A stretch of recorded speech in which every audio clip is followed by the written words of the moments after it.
परिचय। आज हम भौतिक राशि के मात्रकों और मापन के बारे में अध्ययन करेंगे। क्या आपको पता है तापमान को किस मात्रक में मापा जाता है?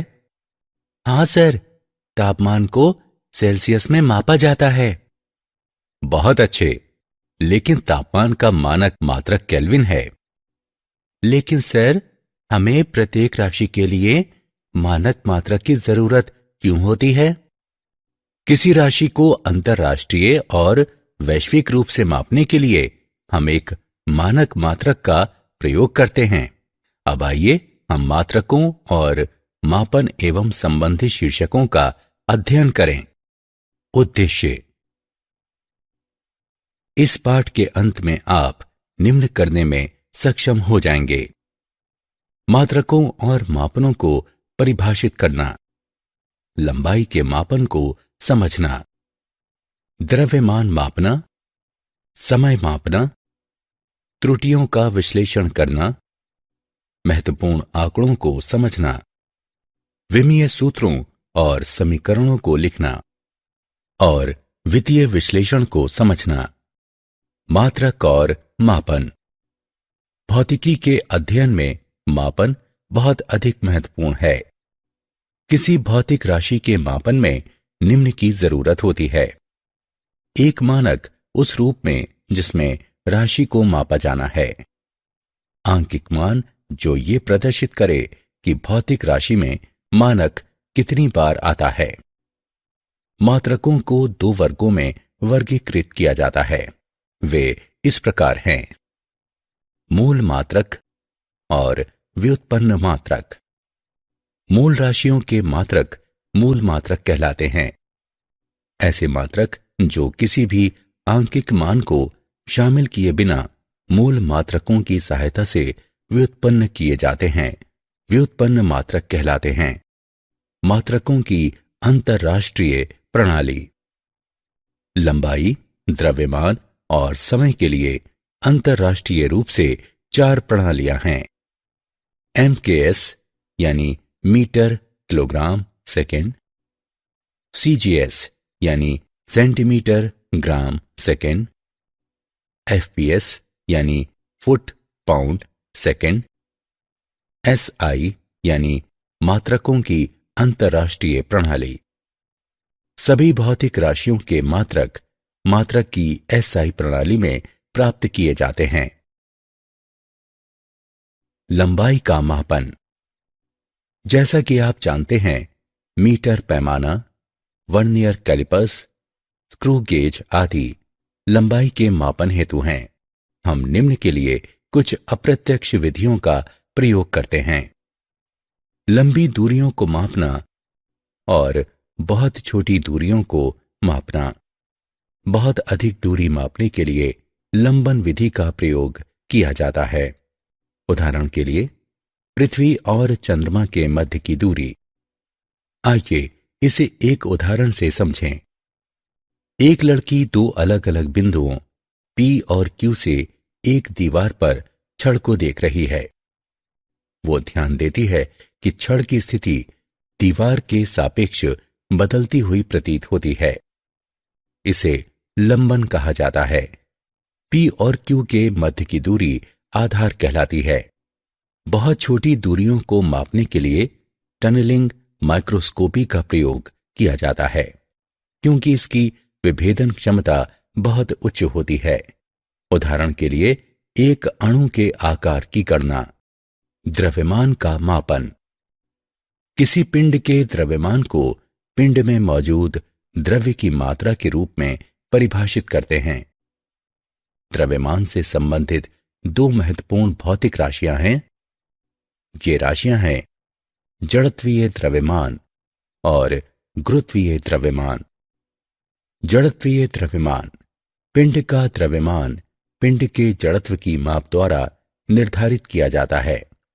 पिंड का द्रव्यमान जितना अधिक होता है, पिंड में दिया गया त्वरण उत्पन्न करने के लिए उतने ही अधिक बल की आवश्यकता होती है।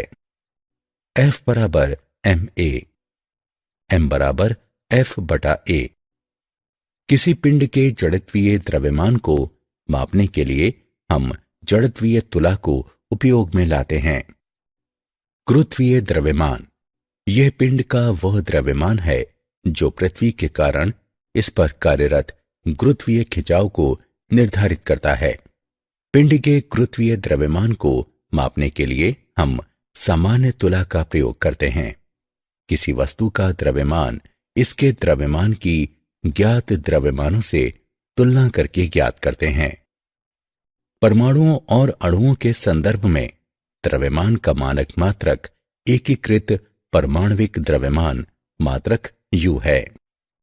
एक एकीकृत परमाणविक द्रव्यमान मात्रक बराबर 1U बराबर कार्बन -12 समस्थानिक के एक परमाणु के द्रव्यमान का 1/12 जिसमें इलेक्ट्रॉनों का द्रव्यमान शामिल है, बराबर 1.66 गुणे 10⁻⁻27 किलोग्राम। समय का मापन, ऐसी घटना जिसकी पुनरावृत्ति होती है समय की माप के रूप में प्रयोग की जा सकती है। मापन पुनरावृत्तियों की गिनती पर आधारित होता है। मात्रकों की सभी प्रणालियों में समय का मात्रक सेकंड है। समय अंतराल को मापने के लिए कुछ तकनीकें इस प्रकार हैं। विद्युतीय दोलित्र, ये प्रत्यावर्ती धारा आपूर्ति या 50 हर्ट्ज आवृत्ति का उपयोग करते हैं। एक समय पैमाना प्राप्त करने के लिए इस प्रत्यावर्ती धारा पर संचालित समकालिक मोटर का प्रयोग किया जाता है। विद्युत चुंबकीय दोलित्र, एक अर्धचालक उपकरण द्वारा बहुत उच्च आवृत्ति के विद्युत चुंबकीय दोलन उत्पन्न किए जाते हैं। ऐसे दोलनों की लघु समयावधि का उपयोग लघु समय अंतरालों को मापने के लिए किया जा सकता है। क्वार्ट्ज क्रिस्टल घड़ियां, क्वार्ट्ज क्रिस्टल घड़ी प्याजो विद्युत प्रभाव प्रदर्शित करती हैं। उत्पन्न दोलनों का उपयोग समय अंतरालों को मापने के लिए किया जा सकता है। परमाणविक घड़ियां, इन घड़ियों को परमाणुओं के भीतर आवर्ती कंपनों को मापने हेतु उपयोग में लाया जाता है। रेडियोएक्टिव तिथि, समय बीतने के साथ साथ जिन रेडियोएक्टिव परमाणुओं का क्षय हो चुका है उनसे मौजूद परमाणुओं की संख्या के अनुपात को नोट करके लंबे समय अंतरालों को मापने के लिए इस तकनीक का प्रयोग किया जाता है। जीवाश्मों की आयु का अनुमान लगाने के लिए कार्बन का उपयोग किया जाता है। त्रुटि, किसी माप उपकरण द्वारा प्रत्येक मापन के परिणाम में कुछ अनिश्चितता होती है। मापन की त्रुटि को अनिश्चितता के एक प्रकार के रूप में परिभाषित किया जाता है। एक मापन की शुद्धता वो माप होती है जो ये बताती है कि मापा गया मान राशि के वास्तविक मान के कितना निकट है। परिशुद्धता हमें ये बताती है कि राशि को कितनी विभेदन क्षमता या सीमा तक मापा जाता है। त्रुटियों के 3 प्रकार हैं। निरपेक्ष त्रुटि, ये इसके मापे गए मान और वास्तविक मान के मध्य का अंतर है। सापेक्षिक त्रुटि, इसे इसके मापन की निरपेक्ष त्रुटि और इसके वास्तविक मान के अनुपात के रूप में परिभाषित किया जाता है। प्रतिशत त्रुटि, ये 100 के साथ इसकी सापेक्षिक त्रुटि का गुणनफल है। उदाहरण, आइए त्रुटियों का एक उदाहरण लें। एक संधारित्र की धारिता C बराबर 2.0 प्लस या माइनस 0.1 माइक्रोफैरड, जैसे V बराबर 20 प्लस या माइनस 0.2 वोल्ट की वोल्टता तक आवेशित किया जाता है। संधारित्र पर कितना आवेश Q होगा? उपयोग करें Q बराबर CV। आइए हल देखें। Q बराबर CV गणना करने पर हमें प्राप्त होता है Q बराबर 40 गुणे 10 की घात -6 कूलॉम। C में त्रुटि बराबर 2 में 0.1 भाग बराबर 5%। v में त्रुटि बराबर 20 में 0.2 भाग बराबर 1%। q में त्रुटि बराबर 5% प्लस 1% बराबर 6%। इसलिए आवेश q बराबर 40 प्लस या माइनस 2.4 गुणे 10 की घात -6 कूलॉम। सार्थक अंक। मापन में सार्थक अंक को उस मापन में ज्ञात मात्रकों के रूप में परिभाषित किया जाता है। किसी मापन में सार्थक अंकों की संख्या इसकी शुद्धता के स्तर को प्रदर्शित करती है। इसका अर्थ है मापन में सार्थक अंकों की संख्या जितनी अधिक होती है उस मापन की शुद्धता उतनी ही अधिक होती है। आइए एक उदाहरण लें। 1000 सबसे परिशुद्ध है क्योंकि इसमें 4 सार्थक अंक हैं। सन्निकटन करना यह एक ऐसी प्रक्रिया है जिसके द्वारा सार्थक अंकों की संख्या को जरूरत के अनुसार घटाया जा सकता है। आइए एक उदाहरण लें। L बराबर 2.6587 सेंटीमीटर।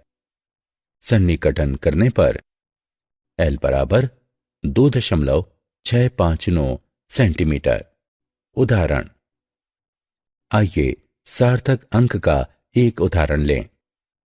एक घन की भुजाओं को 6.052 मीटर मापा जाता है।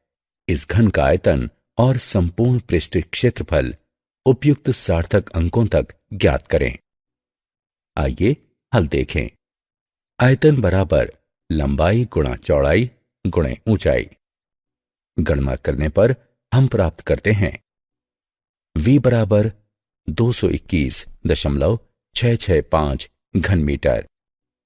गुणनफल के मापे गए घटकों में से प्रत्येक में सार्थक अंकों की संख्या 4 है। इस प्रकार आयतन का गणना किया गया मान केवल 4 सार्थक अंकों में होना चाहिए। इस प्रकार v बराबर 221.7 घन मीटर। संपूर्ण पृष्ठ क्षेत्रफल बराबर 6 फलकों का पृष्ठ क्षेत्रफल। गणना करने पर हमें प्राप्त होता है S बराबर 219.76 वर्ग मीटर। प्रत्येक गुणनफल 4 सार्थक अंकों वाले घटक हैं। अंतिम परिणाम भी 4 सार्थक अंकों में होना चाहिए। इस प्रकार S बराबर 219.8 वर्ग मीटर। भौतिक राशि की विमाएं। किसी भौतिक राशि की विमाएं वे घातें हैं जिन्हें उस भौतिक राशि के मात्रक को व्यक्त करने के लिए मूल मात्रकों पर लगाया जाता है। सभी भौतिक राशियों को L, M और T विमाओं के पदों में लिखा जाता है। विमीय सूत्र एवं समीकरणें। किसी भौतिक राशि का विमीय सूत्र एक वर्ग कोष्ठक के अंदर मूल मात्रकों की घातों सहित उनके पदों में एक व्यंजक है। आइए एक उदाहरण लें। वेग का विमीय सूत्र निम्न है। ये एक समीकरण है जिसे एक भौतिक राशि के विमीय सूत्र को इसके प्रतीक के बराबर रखते हुए प्राप्त किया जाता है। आइए एक उदाहरण लें। वेग का विमीय समीकरण v बराबर m की घात 0 lt की घात घटा 1 है। विमीय विश्लेषण। भौतिक राशियों के परिमाणों को एक दूसरे में जोड़ा या एक दूसरे से घटाया केवल तभी जा सकता है जब वे समान विमाओं में हों। विमीय विश्लेषण के उपयोग। किसी भौतिक राशि को मात्रक की एक प्रणाली से दूसरी प्रणाली में बदलना। दिए गए भौतिक संबंध के सही होने की जांच करना। दी गई भौतिक राशियों के मध्य संबंध स्थापित करना। क्या आप जानते हैं International Bureau of Weights and Measures एक अंतरराष्ट्रीय मानक संगठन है। ऐसे 3 संगठनों में से एक मात्रकों की अंतरराष्ट्रीय प्रणाली SI की देखरेख हेतु गठित की गई है। संगठन को सामान्यतः इसके फ्रांसीसी नाम BIPM से जाना जाता है। 1893 में शिकागो में धारा और प्रतिरोध के लिए जिन विद्युत मात्रकों को अपनाया गया उन्हें अंतर्राष्ट्रीय कहा जाता है और अंतर्राष्ट्रीय एम्पियर और अंतर्राष्ट्रीय ओम की परिभाषाओं की पुष्टि 1908 में लंदन के अंतर्राष्ट्रीय सम्मेलन में की गई। परिभाषित किए जाने के लिए तापमान पैमानों के प्रयोग करने का तरीका ऊष्मागतिकी तापमान को व्यक्त करने के लिए ये सामान्य विधि है। प्रतीक T संदर्भ तापमान T0 बराबर 273.15 केल्विन हिमांक से इसके अंतर के पदों में ये तापांतर 1 सेल्सियस तापमान कहलाता है। सारांश। आइए हमने जो कुछ सीखा है उसे संक्षेप में दोहराएं। भौतिकी भौतिक राशियों के मापन पर आधारित एक मात्रात्मक विज्ञान है। कुछ भौतिक राशियों को मूल या आधार राशियों के रूप में चुना गया है। मात्रकों की अंतर्राष्ट्रीय प्रणाली SI 7 मूल मात्रकों पर आधारित है जो वर्तमान में अंतर्राष्ट्रीय रूप से स्वीकृत मात्रक प्रणाली है और व्यापक रूप से पूरी दुनिया में उपयोग में लाई जाती है। SI मात्रकों का सभी भौतिक मापनों में प्रयोग किया जाता है। इनसे आधार राशियां और व्युत्पन्न राशियां दोनों प्राप्त की जाती हैं। भौतिक मापनों को वैज्ञानिक संकेतन में छोटी या बड़ी राशियों में 10 की घातों के साथ व्यक्त किया जाता है। किसी भी भौतिक राशि की गणना करने में संबंध में शामिल व्युत्पन्न राशियों के लिए मात्रकों को बीजगणितीय राशियों के रूप में माना जाता है जब तक कि अभीष्ट मात्रक प्राप्त नहीं हो जाते। भौतिक राशियों के मापन के लिए प्रत्यक्ष और अप्रत्यक्ष विधियों का प्रयोग किया जाता है। परिणाम को व्यक्त करते समय मापन में त्रुटियों के साथ सटीकता और परिशुद्धता का ध्यान रखा जाता है।